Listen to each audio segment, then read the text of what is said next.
Hi friends, ఓంకార foundation నుండి మాట్లాడుతున్నాను. నేను మీ రమ్య. తల వెంట్రుకలు రాలిపోతున్నాయని చాలామంది ఫీల్ అవుతారండి. వారి కోసం ఈ వీడియో. కలబందాని, మందారం ఆకుని, కరివేపాకుని కొంచెం కొద్దిగా తీసుకొని వాటిని ముందుగా శుభ్రంగా కడిగి చిన్న చిన్న ముక్కలుగా కట్ చేసి వాటిని మిక్సీ పట్టుకొని తలకి అప్లై చేసుకోవాలి. అప్లై చేసుకున్న తర్వాత ఆ జుట్టుపై ఒక క్లాత్ని పెట్టుకోవాలి. ఇలా పెట్టుకొని 30 to 40 minutes ఉంచిన తర్వాత మనం స్నానం చేయాలి. షాంపూని పెట్టుకొని స్నానం చేయాలి.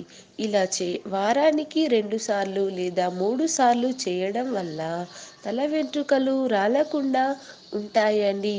అలాగే పొడవుగా కూడా అవుతాయి, దృఢంగా కూడా అవుతాయి.